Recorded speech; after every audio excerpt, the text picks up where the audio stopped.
Arham, promise me you won't cry. Mina's voice trembled as she adjusted her scarf.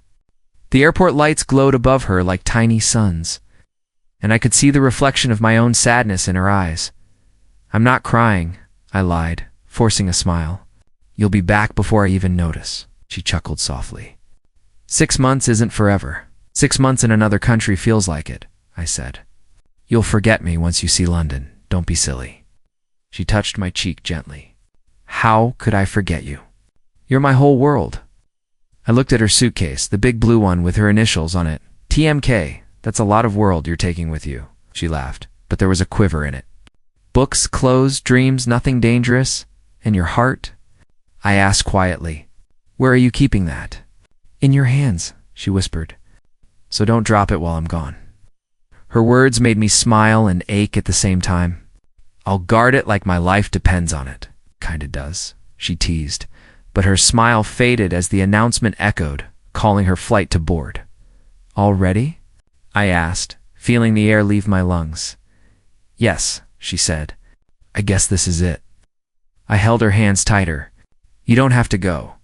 There are universities here. You're brilliant too, can study anywhere. You know, it's not just about studying, she said softly. I need this, Aram. I need to see what I'm capable of. I know, I said, even though every part of me wanted to stop her. I just don't want to lose you to that world. You won't lose me. She squeezed my hand. You trust me, right? I hesitated, then nodded. Of course I trust you. I just don't trust the distance. Then trust love, she said, because love doesn't fade when it's real. I wanted to believe her so badly. You sound like one of those motivational books you read. She grinned. Maybe that's where I got my courage. Or your ability to break hearts, I said, half joking, half afraid. She frowned. Arham, don't start. Please don't make this harder. I'm not, I said. I just can't imagine waking up without your messages, your calls, your face. You'll get used to it, she said. You'll be too busy missing me, I forced a laugh. That's not comforting. She stepped closer and rested her forehead on my chest. I'll call every day. We'll video chat every week. We'll make it work. Promise? I asked. Promise. The announcement called her again. She sighed. I should go. I reached into my bag and handed her a small wrapped box. Open it when you get there. She looked surprised. What is it? Something to remind you of home, I said. Of us, she smiled. You didn't have to. I wanted to. She slipped it into her handbag and then looked at me with eyes that were already saying goodbye. You're going to do great things while I'm gone, you know that? I don't care about great things, I said. I just care about you. You'll care about both, she replied gently.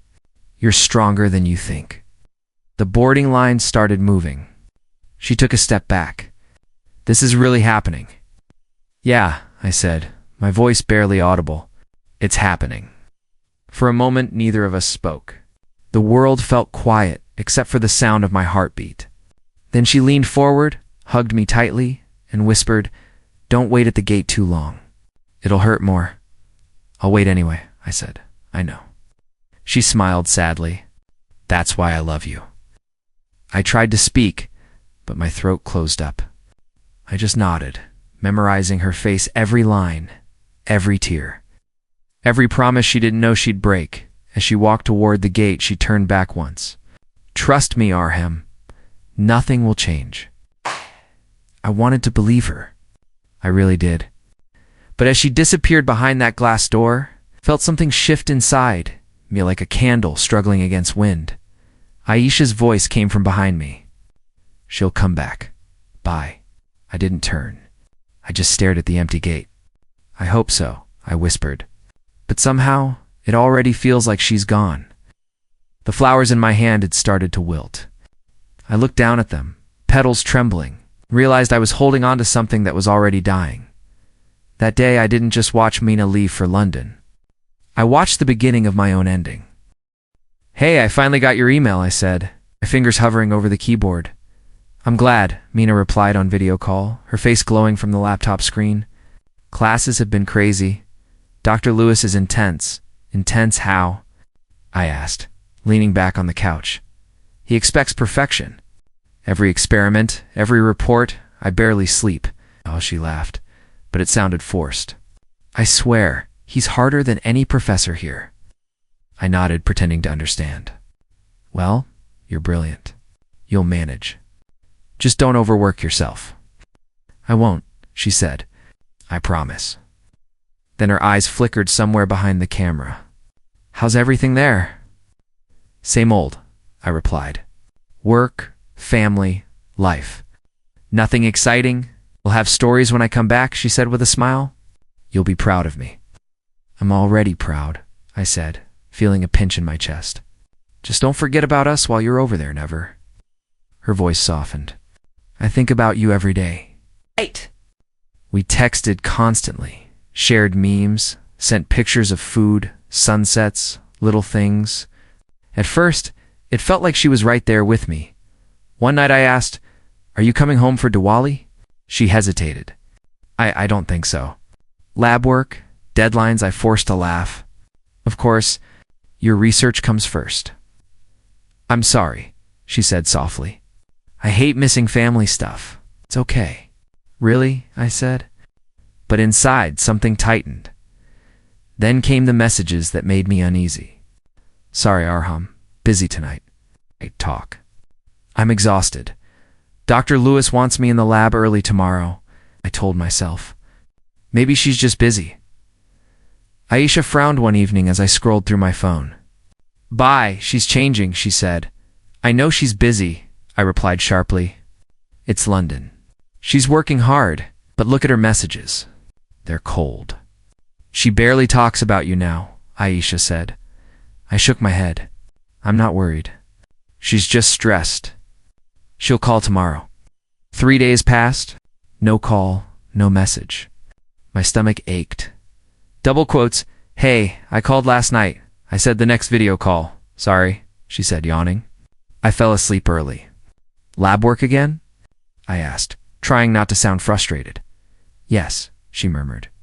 Dr. Lewis gave me extra experiments. I smiled weakly. Don't kill yourself over work. Remember to eat, I will, she said, but her eyes didn't meet mine.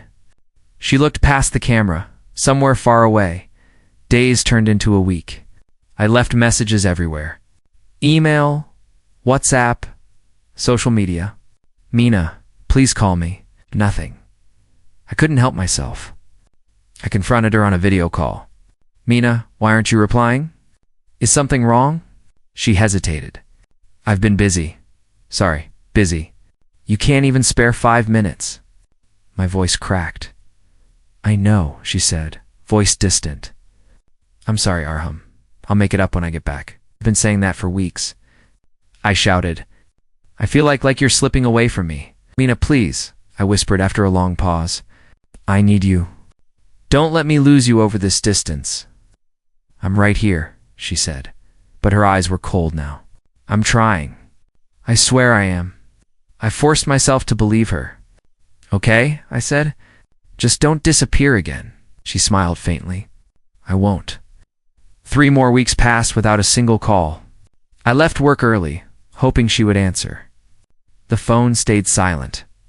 My chest tightened, my mind screamed, but I told myself, she's just busy.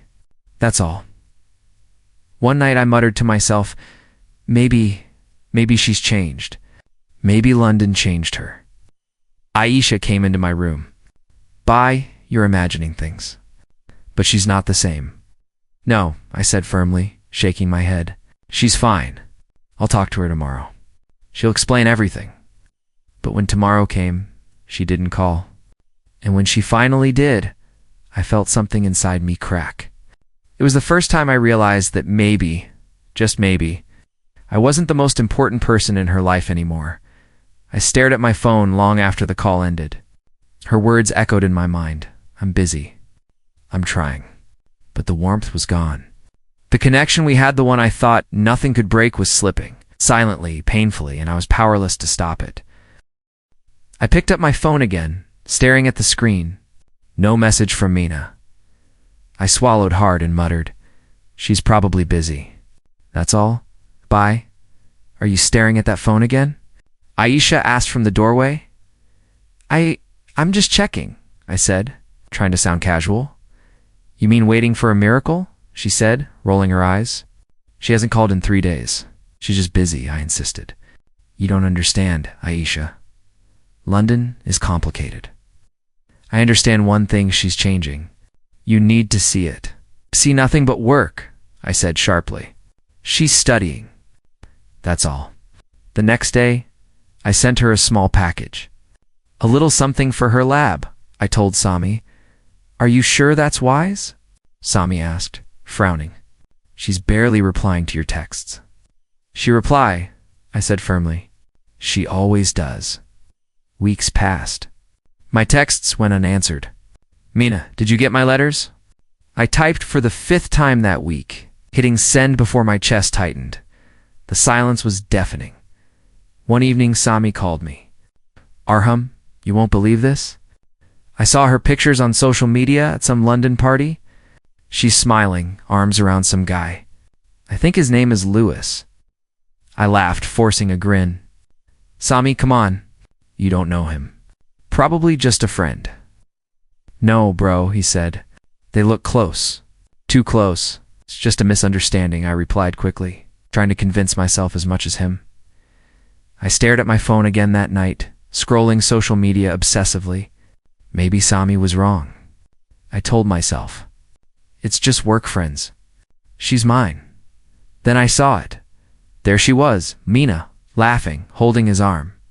Her head tilted toward him like she belonged there. My stomach dropped. I whispered, it's just friendship. Just friendship. But my hands were trembling. I refreshed the page. There were more photos, smiling together, him leaning closer than anyone should with her.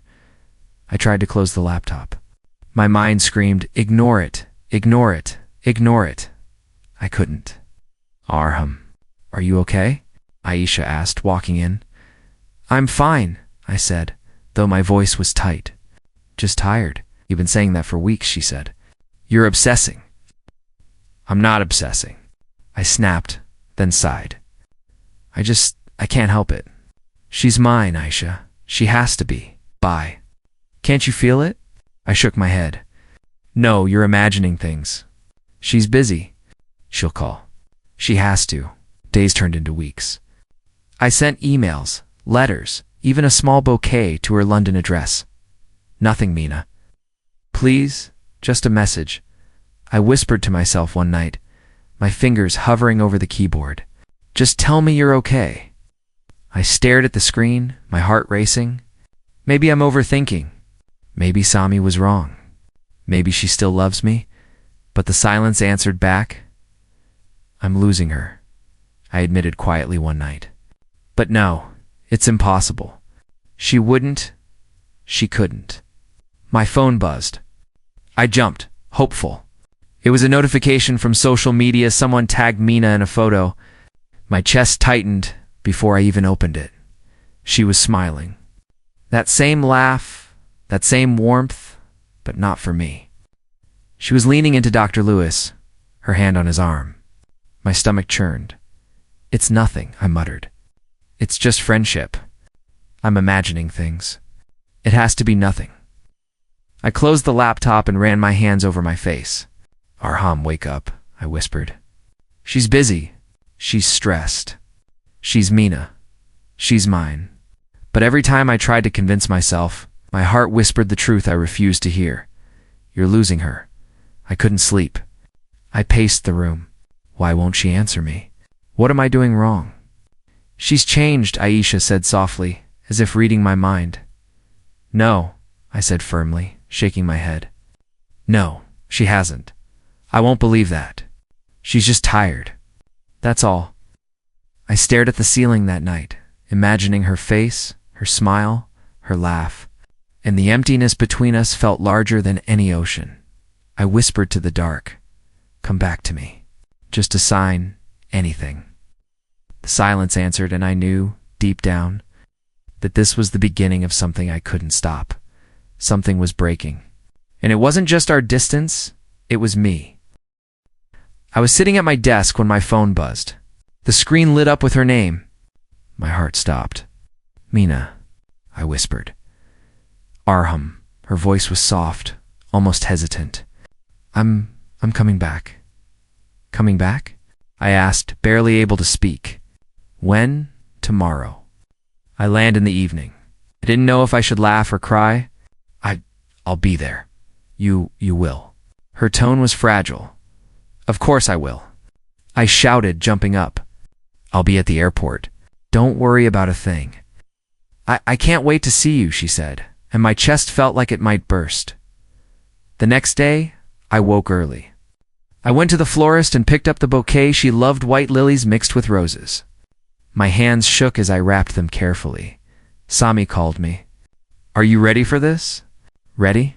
I said, gripping the flowers. I've been waiting for this for 2 years. Try not to trip or faint, okay? He joked. I ignored him. I'm not fainting. I'm just excited. At the airport, I paced near the arrival gate. Each announcement made my heart leap. Then I saw Hermina. She was walking slowly, dragging her suitcase, smiling faintly at someone behind her. My stomach tightened. There she is, I whispered. I waved frantically. Mina, she looked up. Her smile faltered when she saw me. She quickened her pace, and I ran to meet her. Mina. I shouted again, holding the flowers.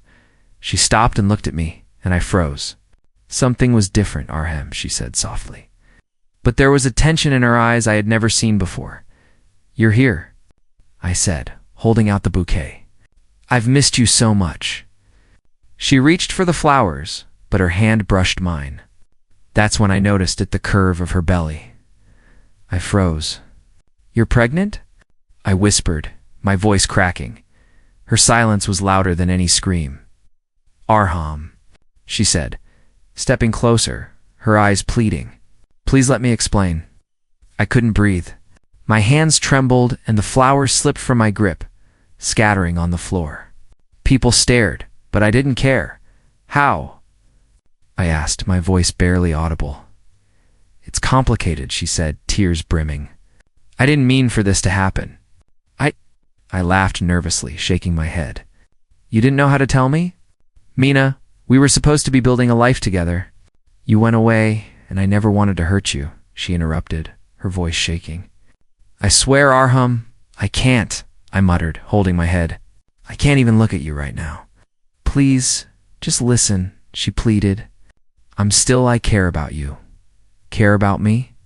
I scoffed. You left me for 2 years. You for him? She flinched. It's not like that. It just happened. I didn't plan this. Didn't plan this? I echoed. 2 years, Mina. 2 years of silence, ignoring me, and this is what happens? I know. She cried. I know I failed you. I know failed me? I shouted.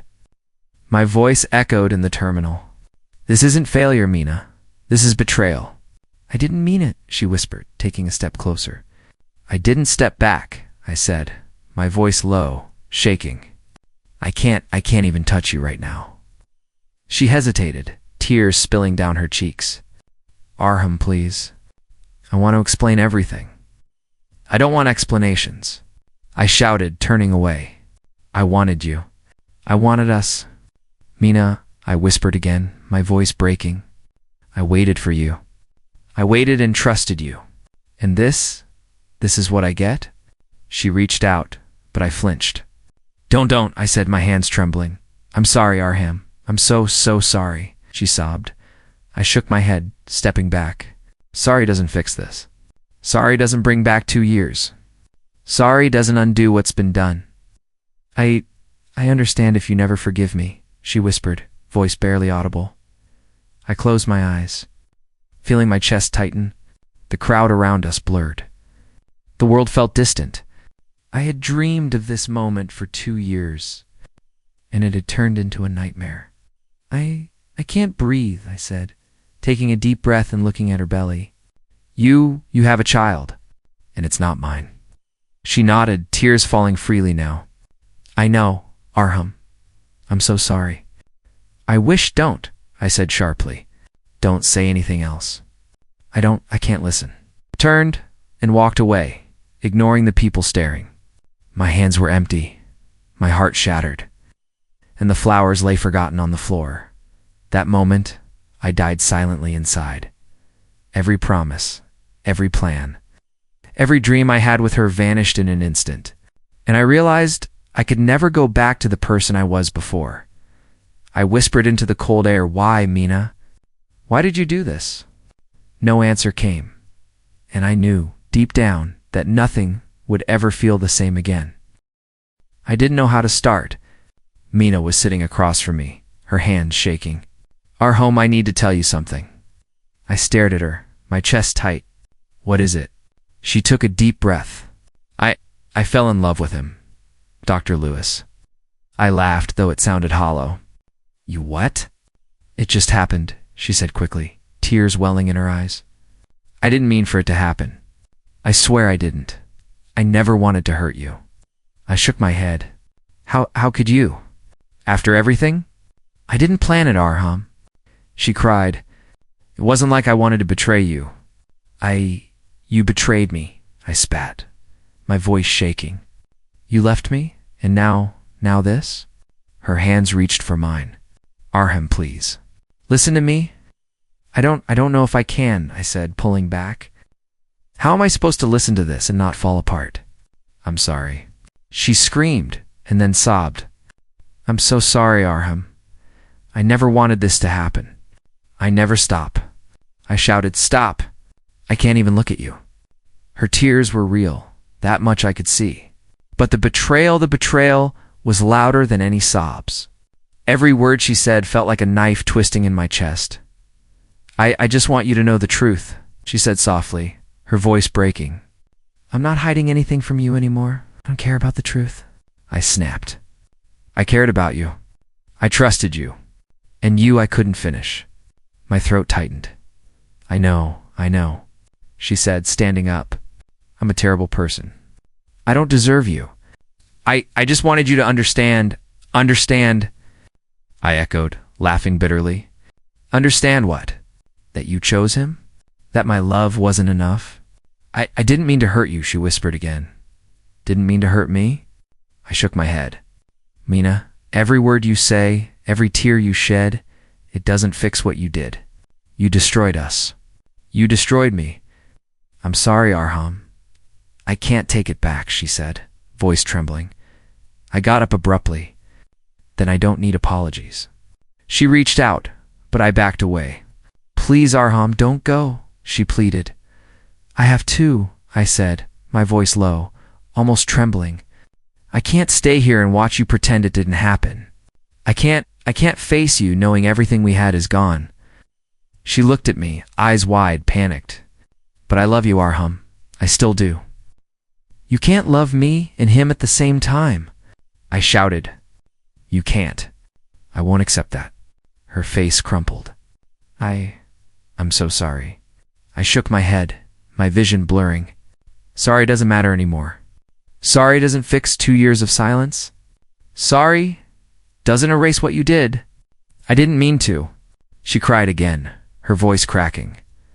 "I can't hear it," I yelled. I can't hear anything from you right now." I ran out of the house before she could say another word.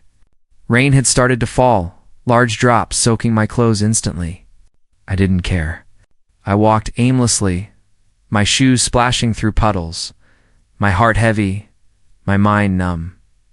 "Mina, why?" I whispered to myself, staring at the ground. "Why did you do this?" Hours passed, though I couldn't tell how many. My body trembled from the cold and the rain, my mind replaying every word she said. Every lie I hadn't realized until too late. Aisha found me eventually, crouched under the awning of our apartment building. "Bye," she said softly. I didn't look at her. I just shivered. She told me everything." I know," Aisha said gently. "I saw it coming, bye. I tried to warn you." "I trusted her," I whispered. "I gave her everything, Aisha. My heart, my dreams, everything." "She's already gone," Aisha said. "Let her go. There's nothing left to hold on to." I shook my head violently. I can't. I can't just let her go. She was my life. I know, Aisha said softly, placing a hand on my shoulder. And she broke it. But now, you have to survive. You have to find yourself again. I closed my eyes, letting the rain soak my hair and face, trying to let the numbness take over. I don't know if I can, I whispered. I don't know if I can live without her. You will, Aisha said firmly. It will hurt. A lot. But you'll live. You'll breathe again. You'll see. I opened my eyes, staring at the wet pavement, feeling broken, empty, and lost. But somewhere deep inside, a tiny voice whispered, "You have to. You must." I nodded slowly, though no one could see it. Maybe I will, I murmured, still trembling.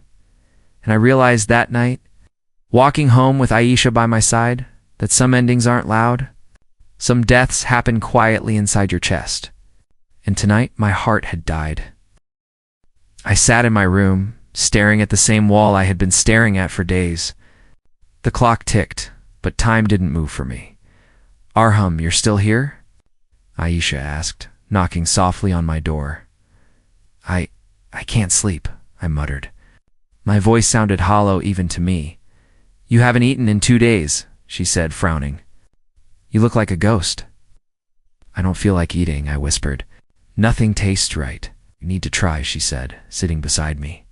"You can't let this break you completely." "Broken," I said, my fingers tracing the edge of the empty coffee cup in front of me. "Mina, she's gone. She took everything. She took your heart," Aisha said softly. "But she didn't take you completely." "Not yet," I shook my head. "I feel like I've lost more than her. My dignity, my family's name, everyone whispers when they see me." "You'll survive," Aisha said firmly. "You're stronger than you think." Days blurred together. I went to work but couldn't focus. Emails, reports, even meetings, they were meaningless. "I can't concentrate," I told my manager one afternoon. "You need a break," he said kindly. "Take some time." "I can't," I said. "I can't stop thinking about her, about what she did." One evening, my phone buzzed. It was Mina Arham. Her voice trembled. I regret everything. "I didn't mean to hurt you." I sat in silence, gripping the phone so hard my knuckles turned white. "Regret doesn't fix anything, Mina," I said finally. "I know," she whispered. I want you to know I'm sorry. Sorry doesn't bring back 2 years. Your sorry doesn't erase what you did. Your sorry doesn't matter anymore," I said, my voice breaking. "I understand," she said softly. I had to tell you. I can't carry this guilt anymore." "You don't get it," I said, shaking my head. "I don't want your explanations. I don't want your apologies. I want what we had done. You took it." "I never meant to," she whispered. "You did," I said, voice low. "You meant it enough to destroy me." After she hung up, I sat staring at the phone. Regret couldn't rebuild what she destroyed. I felt empty, hollow. A few days later, Sami came over. "Arham, you need to see this," he said, holding his phone. "What is it?" I asked, though my chest tightened. He swiped and showed me photos, Mina laughing, smiling, traveling. Her arms around Dr. Lewis. She looked free, happy, alive in a way she hadn't been with me. I swallowed hard, my throat tight. She's happy," I whispered. "Exactly," Sami said gently. "And that's not your fault. But look at her life. She's moved on. You can too." I don't know if I can," I said quietly. "Yes, you can," Sami insisted. "You don't need revenge. You don't need her. You just need yourself." I stared at the pictures, seeing the life I had once imagined with her shattered before my eyes. "I can't go back to being the same," I murmured. "No," Sami said. "And you shouldn't. You have to rebuild yourself. Stronger, smarter, better. Not to punish her, but for you." I nodded slowly, swallowing the lump in my throat. "For me," I repeated more firmly this time. That night I stayed up alone, thinking. The rain tapped against my window, cold and relentless. I whispered to myself, I won't let this destroy me. I won't let her betrayal define me. You're making promises to yourself, I muttered, pacing the room. And I have to keep them. I have to rise. Aisha peeked in. You're quiet tonight. Thinking? Yes, I said. Thinking, planning. I can't stay like this. I can't let her happiness haunt me. You'll see your own happiness soon, she said gently. You'll find it. Piece by piece. I looked at the ceiling, remembering every betrayal, every tear, every silent scream. I will, I said finally. I will rebuild myself. Not to hurt her, not to prove anything, but for me, for my future. For my dignity. Sammy's words echoed in my mind. You don't need revenge. You need yourself. And I realized then the first flicker of something I hadn't felt in months. Hope not for her, not for us. But for me, I whispered to the dark room, I'll rise. I'll survive. I'll be whole again. And for the first time in weeks, I felt a small, fragile spark inside me, one that promised strength, one that promised a life beyond heartbreak. The shattered pieces of me weren't gone. Not yet. But I could see the possibility of rebuilding, and that night, I made a silent vow to myself. I would rise. I didn't recognize the man I saw in the mirror when I first moved to the new city. Tired eyes, hollow cheeks, and a heart that felt like it had been stomped on. But I told myself, this is where it starts, Arham. Are you sure about this? Aisha asked over the phone. Yes, I said, staring at the empty office space I had rented. I need a fresh start. Pain will motivate me, not destroy me. You're brave, she said softly, and stubborn, as always. I don't have a choice, I muttered. I can't stay in the old life. Everything reminds me of her. Weeks passed. I opened a small business, pouring all my energy into it. Every success, every satisfied customer, felt like reclaiming a part of myself I thought she had stolen.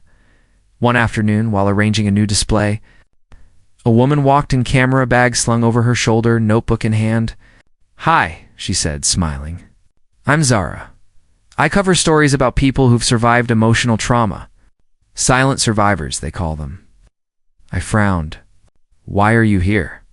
To talk to someone who's rebuilding after betrayal, she said, her tone gentle but firm. I heard about your story.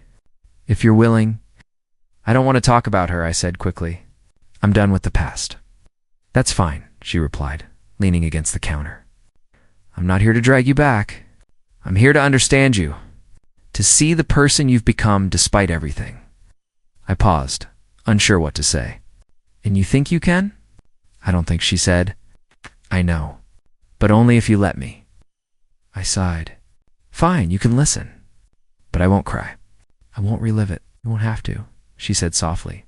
Over the next hour, I found myself talking about betrayal, about heartbreak, about feeling empty while the world moved on. Zara didn't interrupt. She just listened, nodded, asked gentle questions. You've been carrying this for a long time, she said finally.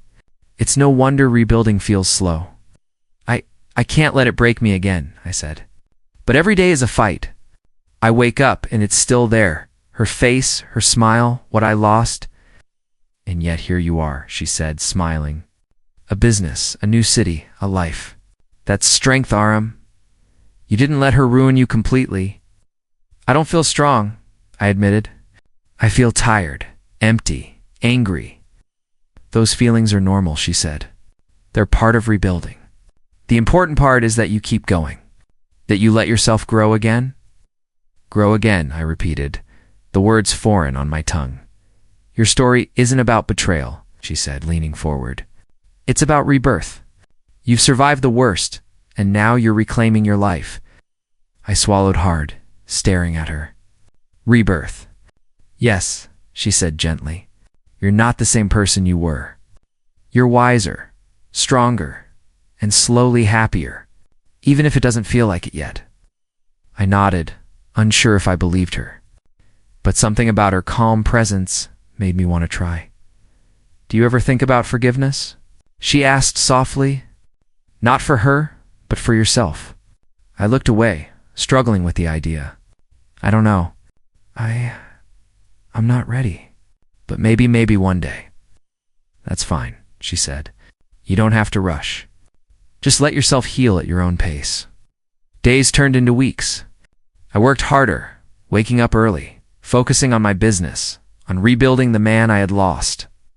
Zara came by often, checking in, talking, sometimes just sitting quietly while I arranged inventory or spoke to clients. You're different, she said one afternoon. Not the broken man who moved here months ago. You're still fighting, but you're alive again. I don't feel alive, I said, shaking my head. I'm surviving. Survival is the first step to life, she said. Believe me, Arham, one day you'll look back and realize you didn't just survive, you grew. Her words lingered long after she left. That night, I sat at my desk, staring at the city lights outside the window. I whispered to myself, I'll rebuild. I'll rise. I'll be whole again. For the first time in months, I allowed myself a small smile. Not for Mina, not for anyone else. For me, I realized that healing wasn't a destination, it was a journey. Every day, every choice, every small success was a step forward. And slowly, painfully, I began to believe that life could be worth living again. Rebirth, I muttered, staring at the ceiling. Maybe she's right. Maybe this is my second chance. And for the first time in a long time, I felt a flicker of hope, not for love. Not for someone else, but for myself. I wasn't the man I had been before Mina. I was something new, something stronger, something unbroken, even if the pieces were still fragile. And I promised myself, silently but firmly, I would keep moving forward. No one could take that away from me. I was closing my shop for the evening when my phone buzzed. The name on the screen made my stomach tighten. Mrs. Khan, I answered, keeping my voice steady. Hello, Mrs. Khan. Arham, it's about Mina, she said, her voice trembling. She's back in town, alone. I froze. Alone? Yes, Dr. Lewis, he left after the baby was born, Mrs. Khan explained softly. She wants to meet you. Please, Arham, just hear her out. I swallowed hard, pacing the room. I don't know, Arham, she said gently. I know you've suffered. But maybe this is a chance to close things properly. I exhaled slowly. Fine. One meeting. That's it. The next evening I arrived at the cafe she had suggested. I saw her immediately. Mina sat at a corner table, hunched slightly, cradling a small child in her arms. She looked older, worn, broken. Mina, I said quietly as I approached. She looked up, eyes red, face pale. Arham, she whispered. Thank you for coming, I nodded, taking the seat across from her. I didn't reach out. I didn't want to. This is Ethan, she said softly, lifting the baby so I could see him. He doesn't know his father. I looked at the child, teeny innocent, unaware of the storm his parents had endured. A pang of pity hit me, but no love. Not for her. He's beautiful, I said quietly. You've done well. Thank you, she said, voice breaking. Arham, I lost everything. Everything I had. Everything I wanted. I wanted to tell you in person. You lost nothing, I said firmly, my eyes meeting hers. You threw it away. You threw me away. Our tears fell freely now. I didn't mean to hurt you. I didn't plan any of this. You didn't plan it?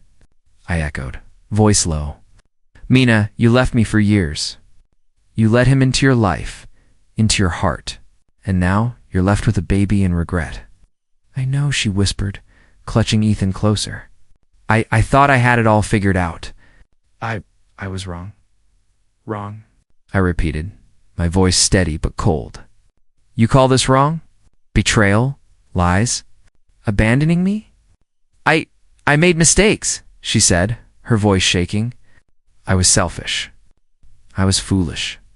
I'd never wanted to hurt anyone. You did, I said quietly. You hurt me. You hurt everyone who trusted you. I know I can't undo it, she sobbed. I can't take back the years, the pain, the broken trust. I just wanted a chance to show I'm sorry. I don't want apologies, Mina, I said, my fingers tightening around the coffee cup. Not anymore. I don't want explanations. I want the life I lost, and it's gone. I know, she whispered, and I understand if you can never forgive me. I don't forgive, I said quietly, feeling a strange calm wash over me. I don't forgive because forgiveness isn't for her. It's for me.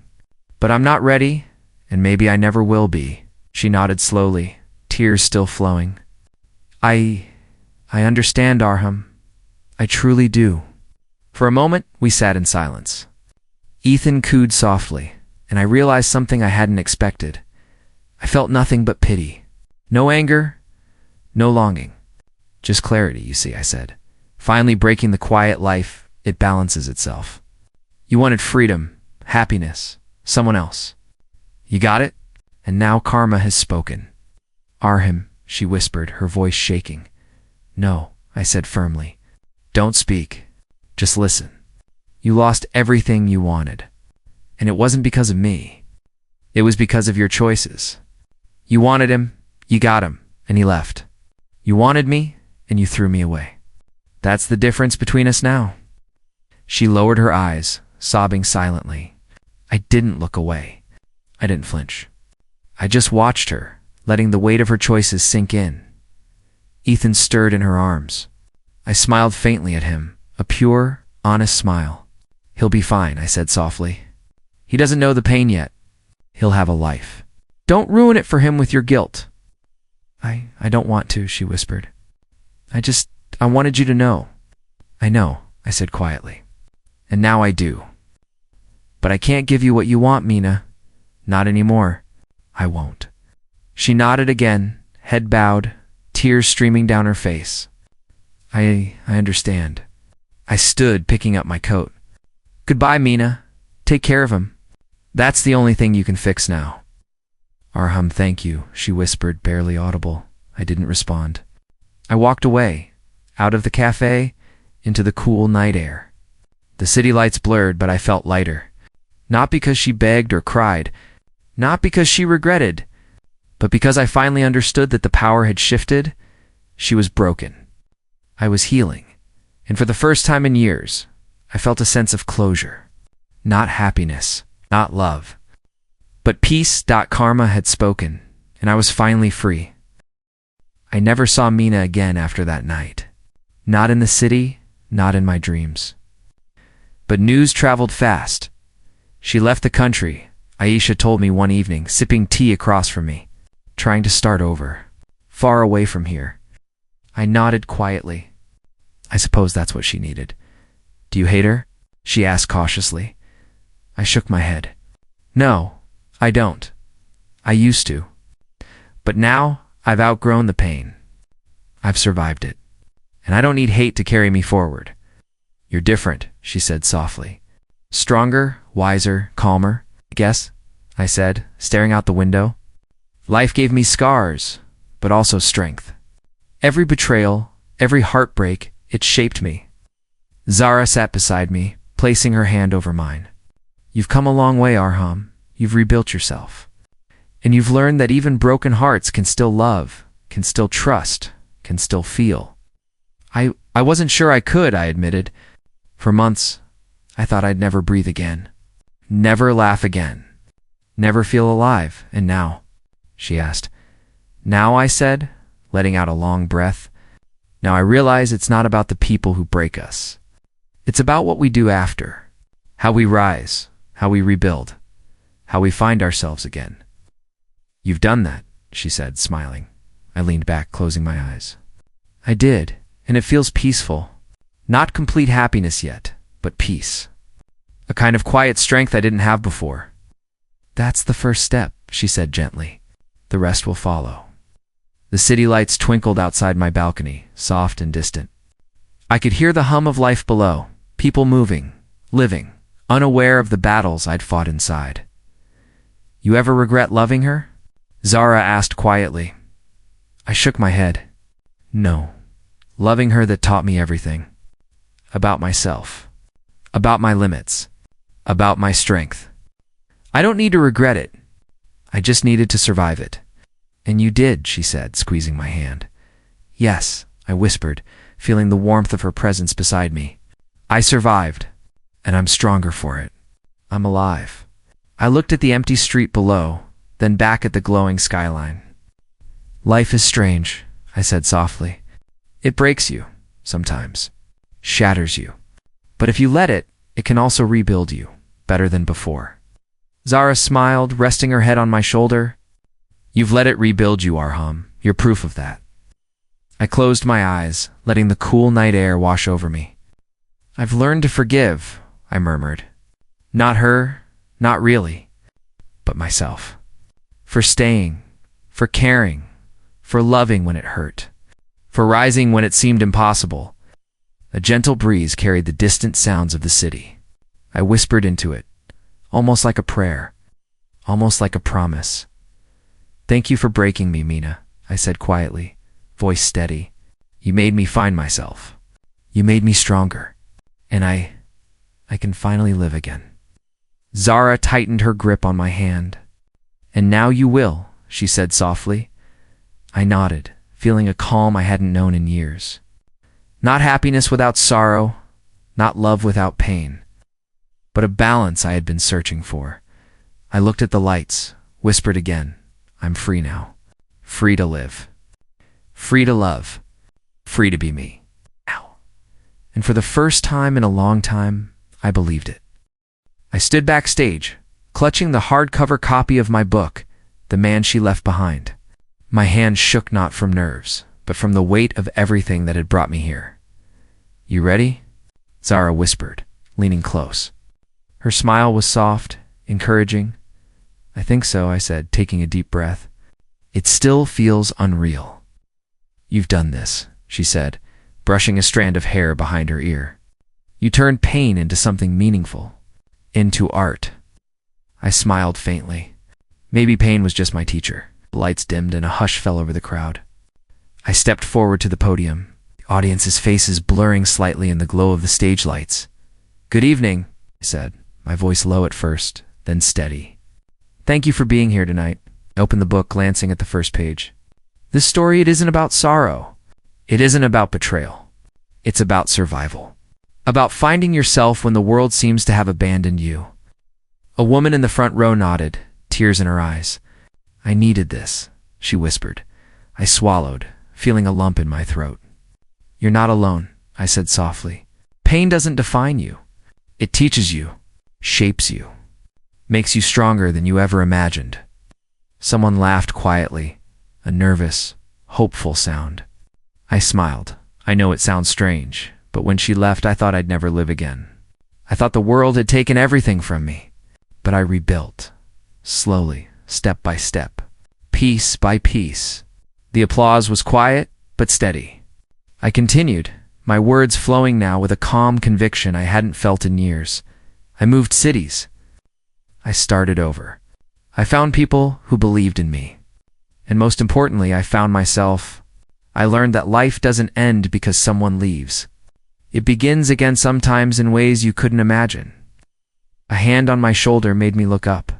Zara smiled, eyes glinting with pride. You did it, she said softly. Yes, I whispered, my eyes scanning the audience. I did it! And now, this book isn't about her betrayal. It's about my rebirth. About the man I became because I survived, because I refused to break completely. Questions came from the crowd about resilience, about heartbreak, about the journey from despair to hope. I answered each one honestly, laughing quietly at some, pausing thoughtfully at others. Afterward, people lined up to shake my hand, thank me, and share their own stories. One young man said, I was broken too. Your book, it made me believe I can heal. Smiled, feeling a warmth spread through me. You will.